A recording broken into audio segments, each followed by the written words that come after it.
All right, so here I'm going to take you through kind of the setup of how the course is designed. We'll be looking at Units 1 and Unit 2 as far as the structure. So if we go into Unit 1, you'll see here there's an intro, kind of intros the unit right here. We've got our lesson objectives right there, and the standards that we'll be covering right here. So the way I have this set up, this is from doing this a couple of times with students. I used to have all of the resources linked out individually, but the problem was I had too many questions on where students were. They didn't know what they should be working on. So instead, what I did was I put everything into a Google presentation, and then I could just reference a slide that we were on.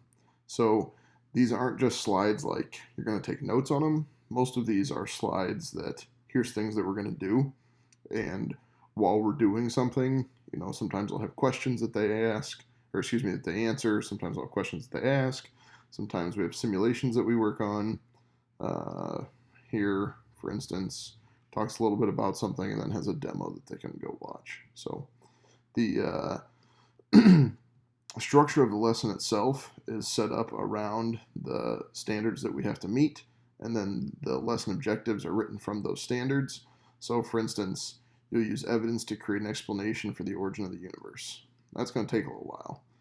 But everything that they do to do this is found inside of this first presentation. And how stars produce elements. So again, we go to here to the second one. That's going to help with that. If we get into some of the specifics, we're already in this one, but so for instance, one of the first activities that we do is we just watch the first 5 minutes of this clip, and then we have an activity that we work on, and the activity models the expansion of the universe using 5 dots on a balloon. And from that, ask them to take a little information, and then ask them to reflect on kind of what they've done, some things about this, how this activity is going to model the universe. And this goes on for, this one's a pretty big one. So we watch that same clip, or same video, we watch different clips of it. And again, we have some information here. The information that we have, this is not for them to take notes on by any means. This is essentially, somebody could go through this and pretty much learn this stuff without somebody else to help them guide them through it.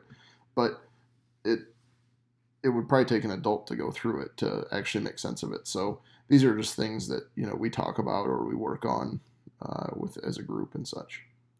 So let's see here. This links out to a reading, and this reading goes through different ways that the universe can end. And then here they've got we do a jigsaw where they just read one of the 4, and then they bring it back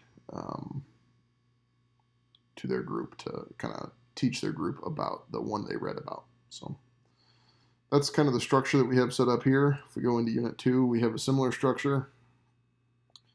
Again, we've got our intro, we've got our objectives, which are written from our standards. And again, we have our presentation. At the end of each presentation, there's a concept check. They can take those as many times as they want, but it's essentially, have you learned the basics of this? The concept check itself is just one essentially method for them to know where they are in the unit. I typically look at, at the end of the unit when we do our performance assessment, how prepared are you for the performance assessment based on your concept checks? So sometimes they haven't taken them. Well, if you haven't taken them, you haven't checked yourself on where you should be or where you are. So that's kind of how we have that set up.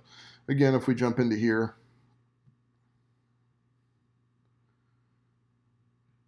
this is where we'll see some, here's another activity. There's a clip up here that we're going to watch. We're going to fill out the claim, evidence, and reason.